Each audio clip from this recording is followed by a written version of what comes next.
Essa aula aqui eu vou falar especificamente da ação, da interação que acontece entre o antígeno e o anticorpo. Patrick, não lembro o que é antígeno, não lembro o que é anticorpo e muito menos não sei nem o que é anticorpo monoclonal.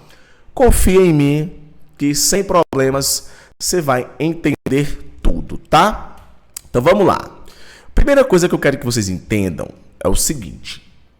Existem diversos tipos de anticorpos. Eu não vou citar agora o conceito de anticorpo. Já vou dizer aqui a função de alguns anticorpos, tá? Que eu falei numa aula anterior que você pode chamar também de imunoglobulinas. Falei isso. Não sei se você lembra, mas eu falei isso, tá? Olha, tu pode chamar de imunoglobulina.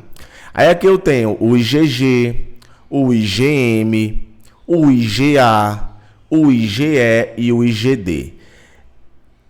Olha, anticorpo age sobre antígenos específicos e geram reações específicas. Nesta imagem aqui, você não tem que decorar isso não, tá? O que você precisa entender é que existe alguns anticorpos, como por exemplo o IgG, que é o mais abundante. Então, por ser o mais abundante, é interessante que você conheça pelo menos a função dele, tá bom? Mas eu vou galgar aqui de um por um, ok? Com relação ao IgG, é uma imunoglobulina de memória, ou seja, deixa eu colocar aqui o ponteiro, que aqui a gente vai estar debatendo sobre isso, tá? Olha, o IgG é uma imunoglobulina de memória, ela estimula a fagocitose, ela não vai fazer a fagocitose, ela estimula a fagocitose. E olha, imunidade passiva, cruza a placenta. Então, lembre disso daqui, ó. Falou em IgG, essa questão de cruzar a placenta é o seguinte, ó. A IgG é a classe de anticorpos mais abundantes no soro, estando presente, atenção, galera, em todos os líquidos extracelulares, fora da célula, sendo ainda capaz de atravessar a placenta para proteger o feto e o recém-nascido. Tire por aí a função desse anticorpo, tá? Os anticorpos que participam da liberação de histaminas, vasodilatador, pelos mastócitos são da classe IgE. Que é esse daqui, ó. IgE. Alergia e reações de hipersensibilidade.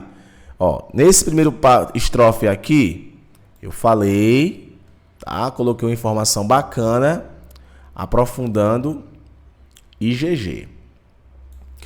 Os anticorpos que participam da liberação de histamina pelos mastócitos são da classe IgE.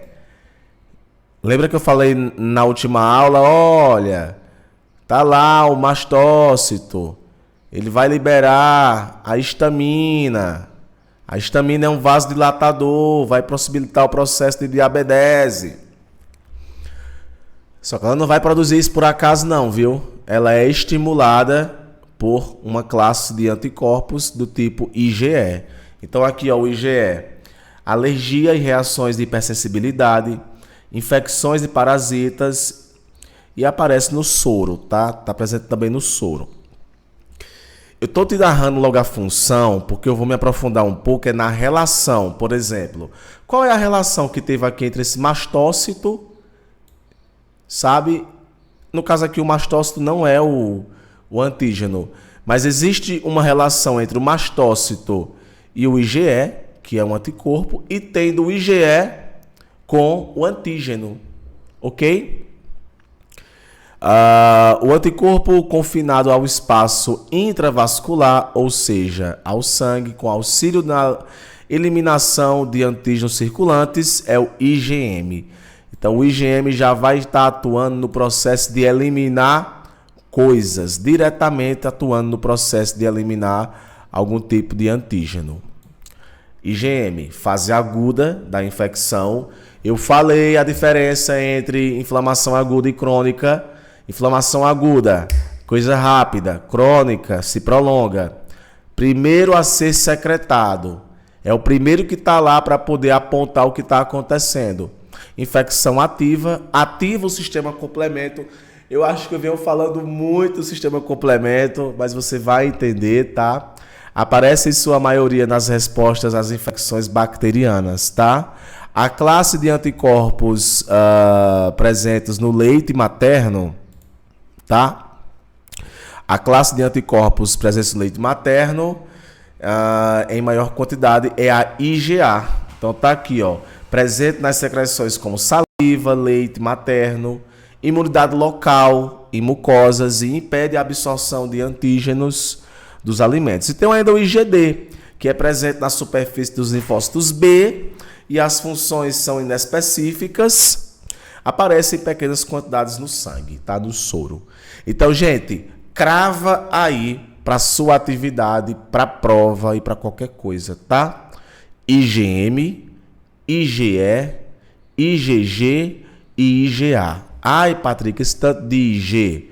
E digo mais, os IgGs são anticorpos de memória e a especificidade de reconhecimento de antígenos se dá pelo rearranjo dos genes das imunoglobulinas dos linfócitos B, em resposta aos antígenos específicos.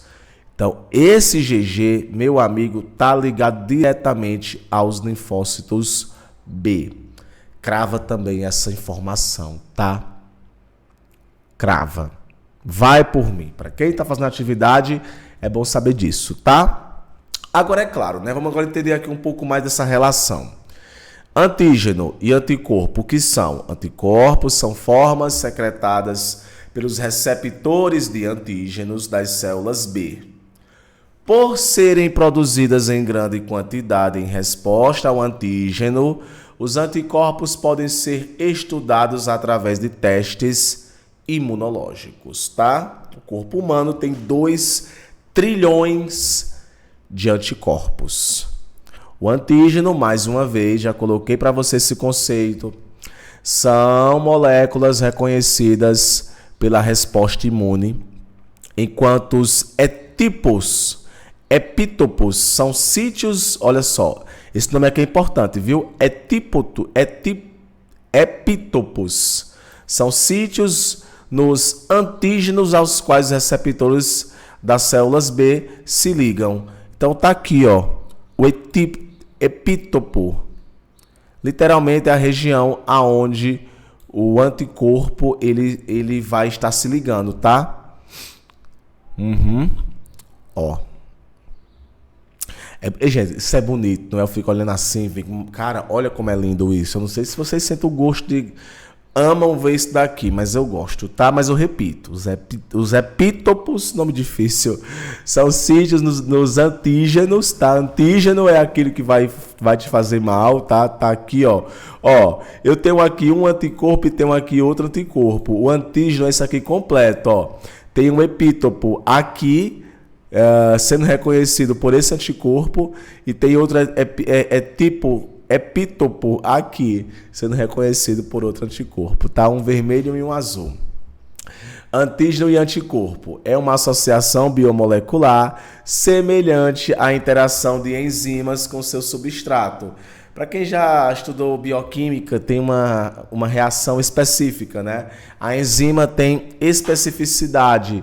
Então, para cada enzima tem o seu substrato, tá?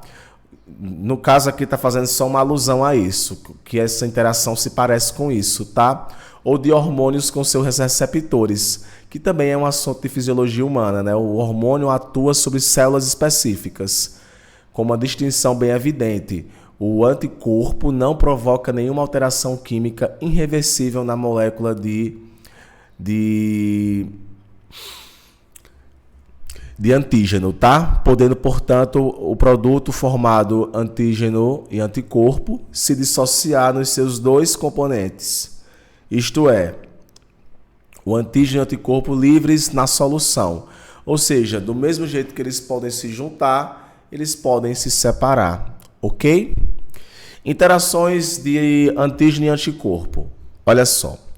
Os antígenos possuem estruturas químicas que favorecem complementariedade com o anticorpo. Então, tem uma certa complementação através de ligações não covalentes. São reversíveis e possuem afinidades diferentes com diversas substâncias. Se são reversíveis, pode juntar e pode se separar. Como o anticorpo pode se relacionar com o antígeno? Com afinidades diversas. Ele pode se ligar com um que não seja o seu antígeno, de melhor complementariedade, através de ligações mais fracas, ou seja, mesmo tendo uma especificidade antígeno-anticorpo, o antígeno ele pode se ligar a outro anticorpo. Ok? Então a gente não pode generalizar. O antígeno se liga àquele anticorpo específico. Não, ele pode se ligar a outro, porém com a ligação mais fraca, tá? Essa ligação é chamada de reação cruzada, ok? Aqui eu tenho um pouco mais sobre essa interação. A interação entre o anticorpo e o seu antígeno pode ser rompida por altas concentrações. Lembra que eu falei que é reversível? De sal, pH, detergente e algumas vezes por competição com altas concentrações do próprio epítopo, que no caso é a regiãozinha que se liga o antígeno. A ligação, portanto, portanto, uma interação não covalente reversível, tá? Aí aqui eu tenho uma ilustração com esse quadro colocando algumas forças não covalentes que possibilitam a interação entre o antígeno e o anticorpo, tá? Bom, com relação à característica de interação entre um antígeno e um anticorpo, eu quero destacar isso daqui para vocês porque existe uma atividade, uma questão sobre isso e eu quero fazer uma ressalva, tá? Então eu tenho uma afinidade, então tem que ter afinidade entre o antígeno e o anticorpo, que é a força de ligação resultante do total de forças não covalentes, ou seja, a ligação que vai acontecer ela não é covalente. Então, além das forças covalentes, existe essa afinidade entre o único sítio de ligação de anticorpo e o único epítopo do antígeno, dependendo do grau de complementariedade entre as duas moléculas. Então, é aquele negócio, tem que ter afinidade, tá? O anticorpo de baixa afinidade ligam-se de modo fraco. Gente, é essa informação aqui, sendo que eu trabalho na questão de afinidade, tá? E o anticorpo de alta afinidade estabelece ligações fortes e mais duradouras, tá? Aqui eu tenho, uma ilustração de uma alta afinidade, tá? E de uma baixa afinidade. Aí olha só, a interação entre uma única região, tá? CDR, e seu antígeno específico é dado pela afinidade. Você acabou de aprender isso daqui. Enquanto a avidez, que é um outro tipo de interação, considera a valência, todas as regiões CDR disponíveis para a interação com o antígeno. Então, quando a ligação é fraca, por exemplo, a avidez é fraca. Quando a afinidade é alta, a avidez é alta. A interação entre antígenos e anticorpos se dá por ligações não covalentes, portanto, reversíveis, que podem ser desfeitas e a constante de dissociação mede justamente a separação entre imunocomplexos. Assim, quanto maior essa constante, maior a facilidade em separar antígeno-anticorpo. É boa essa separação porque possibilita outros testes laboratoriais. Eu acho que eu vou falar para vocês isso, tá? Então aqui eu tenho uma característica da interação antígeno-anticorpo, tá? Que é a especificidade, é a habilidade do anticorpo em distinguir seu imunógeno de outros antígenos. E claro, aqui eu tenho, é só enaltecendo a questão de, olha, a ligação parece com a questão de uma ligação enzimática, como tu vê ali a questão da enzimática, que é o modelo de chave fechadura. Do mesmo jeito, tem um anticorpo e tem um antígeno. O antígeno, ele se liga a um anticorpo específico, tá? Aí a estrutura primária de um antígeno, a forma isomérica e a estrutura secundária, tudo tem que estar em perfeita sintonia para poder acontecer essa especificidade, tá?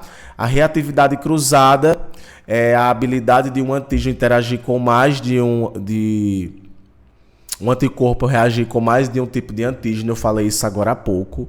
2 antígenos diferentes apresentam epítopos estruturalmente semelhantes, por isso que podem se ligar a diferentes anticorpos, tá?